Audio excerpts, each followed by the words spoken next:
Photographer भी मेरा photo खींचने आ गया है। खींचने भाई अगले साल रामलीला पर रावण दहन के काम में लेना है। मुकुट लगाने की याद है। असल में गोयल साहब, विदेश भाई साहब, मैं आजकल फोटोग्राफरों से बड़ा प्रिकॉशंस लेता हूँ। वो इसलिए लेता हूँ कि आजकल डिजिटल फोटोग्राफी का जमाना है। डिजिटल फोटोग्राफी में कई बार होता क्या है, ऊपर का हिस्सा किसी का और नीचे का किसी का। उदाहरण के लिए ऊपर ऊपर लटूरी लट और नीचे नीचे आलिया भट्ट। वाह वाह, सारे वो और सत्यानाश हो जाए मेरा। बढ़िया। एक बार जोरदार ताली बजा दीजिएगा मुझे। ये लोग जो मेरे सम्मान में अब तक हैं, उनसे भी निवेदन करना चाहता हूँ, कोई अच्छा सा पड़ोस देख करके बैठ जाओ। भगवान ने आपको खड़े होने के लिए पैर दिए हैं, खाने के लिए मुंह दिया है, तो बैठने के लिए कुछ न कुछ तो दिया ही है। उसका भी इस्तेमाल करना चाहिए, वरना डार्विन का सिद्धांत हमको समझाता है कि हम शरीर के जिस अंग का प्रयोग नहीं करते वो धीरे धीरे लुप्त हो जाता है। तो आप उसकी भी रक्षा कर लीजिएगा, हंसते रहिएगा, खिलखिलाते रहिएगा। आप हंसते रहेंगे, खिलखिलाते रहेंगे तो मैं ऐसा महसूस करता रहूंगा जैसे इमरजेंसी वार्ड में बनती है और आपके दांत मेरे लिए ऑक्सीजन के सिलेंडर का काम कर रहे हैं। बस आप जीवन में आज सब कुछ है, गायब हो गई तो हमारे चेहरों की हंसी खुशी। ये हमारे चेहरों की हंसी खुशी क्यों गायब हो रही है? मैं 4 पंक्तियां यहाँ से शुरू करता हूँ। संबंधों के आंगन मितवा, अब दिल से दिल की दूरी है। संबंधों के आंगन मितवा, दिल से दिल की दूरी है, और इस पेट की खातिर पग पग लड़ना हम सबकी मजबूरी है। रोना धोना छोड़ साथिया, मुस्कानों के गांव चले, जीना है तो सच कहता हूँ, हंसना बहुत जरूरी है। वाह वाह वाह वाह वाह। और हंसने का सौभाग्य भी किसी को नहीं मिलता चेयरमैन साहब। कुछ सरफरों का तो यहाँ फूटा नसीब है। चेहरे पर मुस्कान नहीं तो समझ लो गरीब है। हंसने हंसाने पर कैसी बंदिश है? अरे हंसता तो वो है जो गंगा मैया के करीब है। जब तक माँ गंगा कृपा न करे तो उसको हंसने का सौभाग्य नहीं मिल सकता, मैं इतना मानता हूँ। बस यहीं से अपनी बात शुरू करता हूँ। 2 लोगों की कविताएं आप सुन चुके हैं। लोग चाह रहे हैं कि आप लोग तालियां बजाएं। असल में है क्या, कवि सम्मेलन जिंदा लोगों के लिए होते हैं, और ये आपकी तालियां आपकी जिंदादिली का सबूत होती है। तालियों से कोई कविता छोटी बड़ी नहीं होती। हमको ये पता चल जाता है कि हमारी बात आप तक पहुंच रही है, वरना हमारे पास कोई दूरबीन नहीं है जिससे हमको ये पता चल जाए कि हमारी बात से आप सहमत है या नहीं सहमत है। आजकल तो सेटिंग का जमाना है। मैं सेटिंग बनाता हूँ कवि सम्मेलन की। सौरभ भाई, सेटिंग तो जानते ही होंगे आप लोग। सेटिंग नहीं जानते आप? अनूप शहर के लोग सेटिंग नहीं जानते। सर बोलिए, सबकी सेटिंग है अपनी अपनी। अच्छा, आजकल तो कहीं चले जाओ ये शब्द जरूर सुनने में आ जाता है। थाने पर चले जाओ तो लोग कहते सुनते मिल जाएंगे, दरोगा जी से सेटिंग हो गई क्या? तहसील में जाओ तो लोग कहते सुनते मिलेंगे, लेखपाल ने तहसीलदार से सेटिंग करवा दी क्या? चेयरमैन साहब, आपसे भी सेटिंग होती है किसी की? बढ़िया। न्यायालय में चले जाओ तो लोग कहते सुनते मिल जाएंगे कि वकील साहब ने जज साहब से सेटिंग करवा दी क्या? सर, शर्म से डूब मरने का मन तो तब करता है जब स्कूल कॉलेजों में चले जाओ तो लड़के लड़कियां आपस में बातचीत करते मिल जाए, तेरी किसके साथ सेटिंग चल रही है? सेटिंग होती है पर एंड्रॉइड मोबाइल पर चैटिंग होती है, और फिर जो अखबार वाले एंड्रॉइड मोबाइल पर चैटिंग होती है, और फिर जो क्रियाक्रम होता है अखबार वाले छाप देते हैं, और उसे पढ़कर हम सब शर्मसार होते हैं। मैं एक दिन ये सोच रहा था कि आखिर ये सेटिंग शब्द कहां से आया होगा। शुद्ध हास्य के लिए एक रूपक आपके सम्मुख रखता हूं, आनंद के लिए। बस सेटिंग इतनी सी है कि लड़का शहर का है, दिल्ली का मान लो, लड़की किसी अनूप शहर के आसपास के गांव की है। दोनों की शादी तय हो गई है। लड़के वालों को बारात लेके आना है। ऐसा ही होता है, लड़के वाले बारात लेके आते हैं, बारात चढ़ती है, वरोट होता है, फिर फेरे पड़ते हैं। दोनों तरफ से पंडित जी बुलाए जाते हैं मंत्र पढ़ने के लिए। लड़के की तरफ से भी होते हैं, लड़की की तरफ से भी होते हैं। हवन होता है, धूप डाली जाती है, घी डाला जाता है। गांव में शादी हो रही है, हवन शुरू हो गया, धूप डाली गई, घी डाला गया। गांव का शुद्ध देसी घी, उसकी खुशबू से शहर से जो पंडित जी मंत्र पढ़ने के लिए आए थे उनका दिमाग खराब। इतना खुशबू वाला घी हमने काफी दिन से खाया नहीं। खाया क्या, हमने तो देखा तक नहीं। अगर इसमें से कुछ घी मिल जाए तो आनंद आ जाए। दिमाग में घी चलना। इधर फेरों के मंत्र शुरू हो गए। ओम गणपति गंधारम गजाननम गजानमहे पोष्टे वरदनम घी छोरो घी छोरो घी छोरो। अब लड़की वाले पंडित जी थोड़ा सा ऊंचा सुने, थोड़ा सा आनंद में आ जाना। लड़की वाले पंडित जी थोड़ा सा ऊंचा सुने, कान से बहरे थे, तो छोरो का मतलब समझे वो चोरो, चुरा। तो इधर लड़की वाले पंडित जी भी जो मंत्र लड़के वाले पंडित जी पढ़ते हैं उधर लड़की वाले भी वही पढ़ते हैं, अगर आपने ध्यान दिया हो तो। लड़की वाले पंडित जी भी शुरू हो गए। ओम गणपति गंधारम गजाननम गजानमहे पोष्टे वरदनम घी काहे में चुराऊं, घी काहे में चुराऊं, कैसे चुराऊं। अब उसको जेब में तो चुराया नहीं जा सकता, तो लगे हाथ उन्होंने उपाय भी बता दिया। ओम भूर्भुवः स्वः तत्सवितुर्वरेण्यं कुल्हड़ में चुरा ले, कुल्हड़ में चुरा ले, कुल्हड़ में चुरा ले।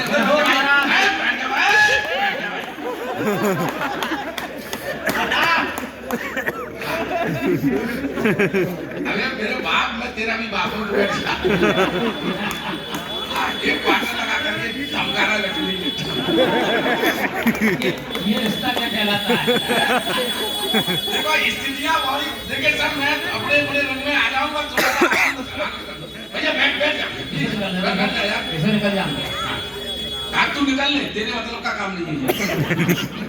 तू जिन्हें ढूंढ रहा वो आई नहीं आज। वो बहुत देखो आनंद लो सर। काय में चुराऊं, कैसे चुराऊं। तो पंडित जी ने उपाय भी बता दिया। ओम भूर्भुवः स्वः तत्सवितुर्वरेण्यं कुल्हड़ में चुरा ले, कुल्हड़ में चुरा ले, कुल्हड़ में चुरा ले। और 2-3 कुल्हड़ घी चुरा चुरा के वही चौकी की बगल में रख दिया जहाँ दुल्हन बैठी थी। और वही बैठी बैठी घूंघट की ओर से नाइन सब देख रही है। नाइन तो जानते ही होंगे आप, वाइफ ऑफ नाहू। अगर अंग्रेजी में समझो तो उसे समझो नेचुरल प्रेस रिपोर्टर, हिंदी में समझो तो चेयरमैन साहब उसे प्राकृतिक पत्रकार। जो काम पत्रकारों का समाज में होता है, शादी वाले घर में वही नाइन का होता है।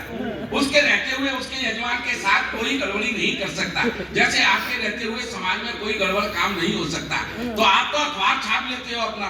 उसने उस समय जो फेरों के समय गीत गाया जाता है उसको रागात्मक अखबार समझ करके उसने निकाला। और सेटिंग समझ में आ जाए तो मुझे शुरू कर देना। जो फेरों के समय पे चेयरमैन साहब अपने व्रत क्षेत्र में गीत पढ़ा जाता है। मेरी पहली बमरिया रे के पंडित मिलके गीत छोड़े, मेरी पहली बमरिया और पंडितों का दिमाग खराब। ओ मंत्रिच्छ है शांति रापा शांति शांति रेवा चंद्रमा शांति सूर्य शांति बृहस्पति शांति औषधि शांति रापा शांति।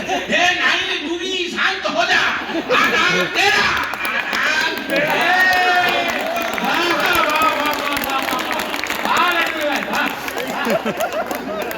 तो ये है सर। अब धीरे धीरे सेटिंग बन गई है सर। हमें हंसने के लिए कहीं नहीं जाना पड़ता।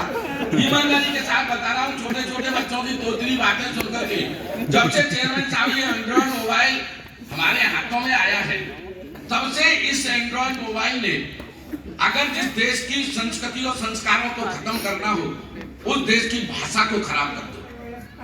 और हमारी भाषा किस तरह खराब हो रही है, छोटे छोटे बच्चों के हाथ में आपने एंड्रॉइड मोबाइल पकड़ा दिया है।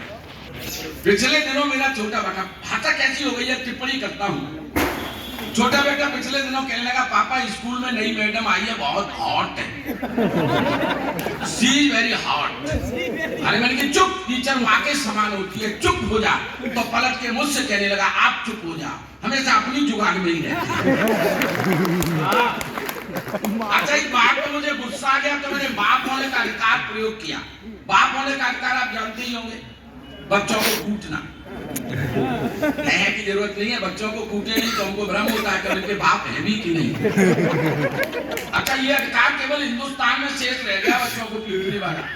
दुनिया के किसी भी देश में आप बच्चों को नहीं पीट सकते। पिछले दिनों मैंने अखबार में एक समाचार पढ़ा कि जर्मन के माता पिता ने अपने बेटे को पीटने के चक्कर में 18 महीने की सजा काटी। तब जाकर मुझे विश्वास हुआ कि मेरे जो कुछ मित्र विदेश में रहते हैं हर साल हिंदुस्तान बच्चों को लेकर क्यों आते हैं। एक बार ताली बजा दो आप लोग।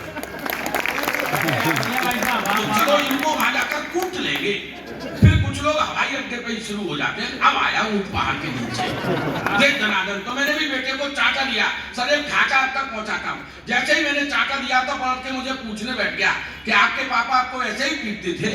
हम इनकी ऐसे ही पीटते थे। अच्छा, फिर तो उनके भी पीटते होंगे। अभी पीटते ही होंगे। अच्छा, उनके भी पीटते होंगे, हमें इनकी पीटते ही होंगे। तू क्या जानना चाहता है? कि मैं तो ये जानना चाहता हूँ ये गुंडागर्दी अपने खानदान में कब से चली आ रही है।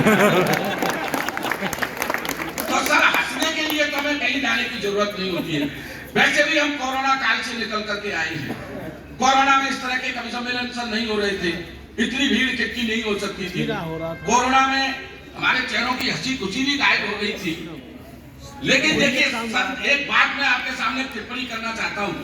जब कोरोना हमारे हिंदुस्तान में आ रहा था तो पूरी दुनिया के लोग ये सोच रहे थे कि सबसे ज्यादा नुकसान होगा तो हिंदुस्तान का, क्योंकि हमारी सरकार किसी भी तरीके से तैयार नहीं थी। जब कोरोना चला गया है तब पूरी दुनिया ये जान करके चमत्कृत है कि अगर सबसे कम किसी देश का नुकसान जनसंख्या के अनुपात में हुआ है तो उस देश का नाम है दोस्तों हिंदुस्तान।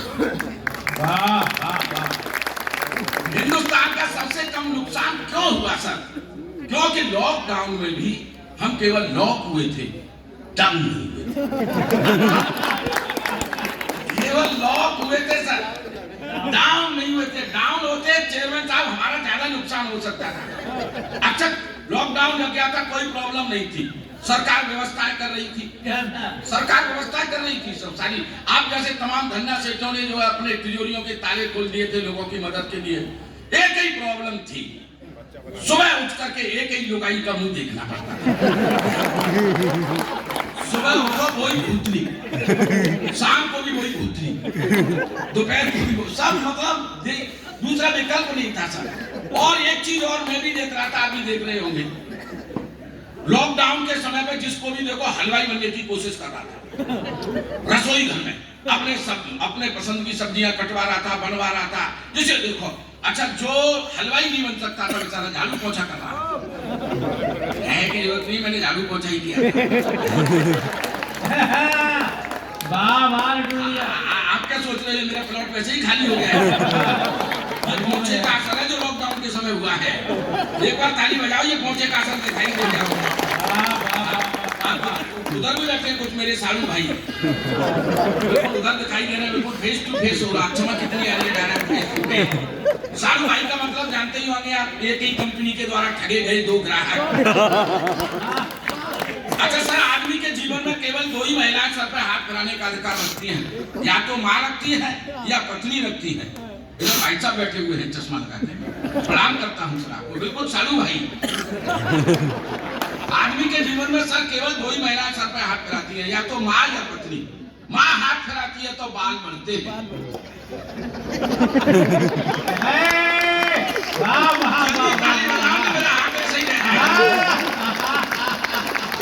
बढ़िया भाई। माँ हाथ फिराती है तो बाल बढ़ते हैं, पत्नी फिराती है तो मामला ऐसा हो जाता है।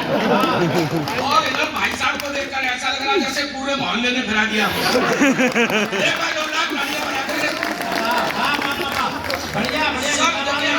आनंद तो बिखरा पड़ा है। सब देखिए, हमारे देश में जितनी मौतें कोरोना से नहीं हुई, उससे ज्यादा मौतें हुई हैं दहशत की वजह से। और ये दहशत फैलाने का काम कर रहा था टेलीविजन। कोरोना का वायरस प्लास्टिक पर 64 घंटे जिंदा रह सकता है।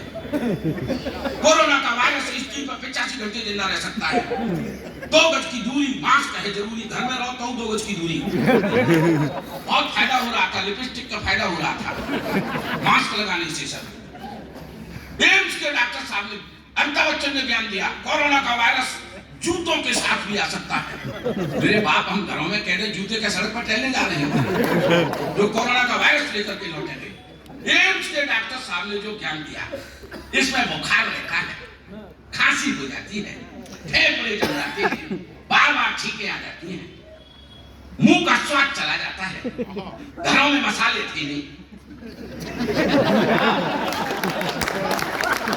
सब्जियों में स्वाद ही नहीं आ रहा था, लेकिन कह नहीं सकते थे आप। भाई साहब ईमानदारी से बता रहा हूँ, एक दिन 2 कौड़ी की सब्जी बनी जिसमें स्वाद ही नहीं था, मुंह से अचानक निकल गया, आज सब्जी में स्वाद नहीं है। बस इतना ही कहना मेरा अपराध हो गया। घरवाली ने तुरंत मोबाइल निकाला और खींच खाच करके क्वारंटाइन सेंटर को फोन कर दिया कि मेरे पति का स्वाद चला गया।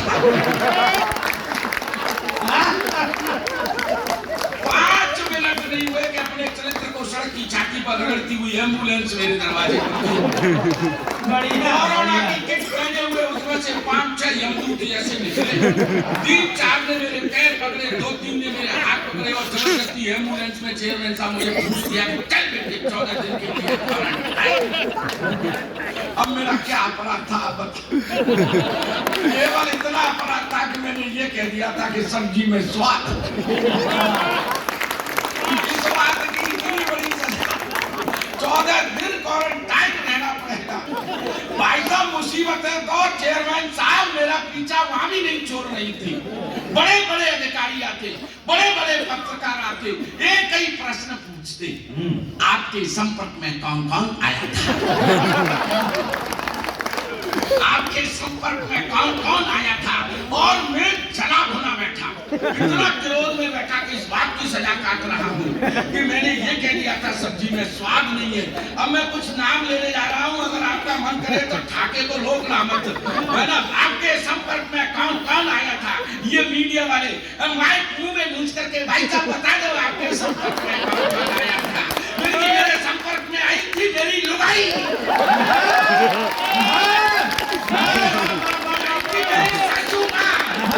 मेरे संपर्क में आई थी मेरी साली, मेरे संपर्क में आया था मेरा साला। सबको 14 दिन के लिए क्वारंटाइन, इसको कहते हैं पकड़ा लेना।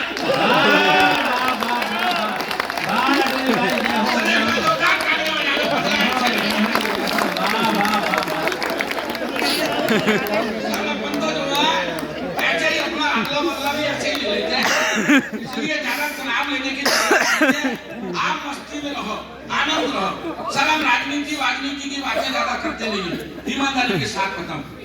2014 में माननीय मोदी जी देश के प्रधानमंत्री बने थे ना। हम लोग रिसर्च करते रहते हैं। 2014 में पहली बार प्रधानमंत्री बने थे तो आपने देखा होगा उन्होंने संसद के पैर छुए थे ना। किन किन को पता है? सबको पता है। लेकिन अभी नई संसद में जब पहली बार गए थे तो उन्होंने नई संसद के पैर नहीं छुए थे। पता है क्यों? कि मोदी जी अच्छी तरह से जानते हैं कि वो संसद थी जिसमें आदरणीय लोग बैठा करते थे। अब ये संसद है जिसमें सब तरह लोग बैठा करते हैं।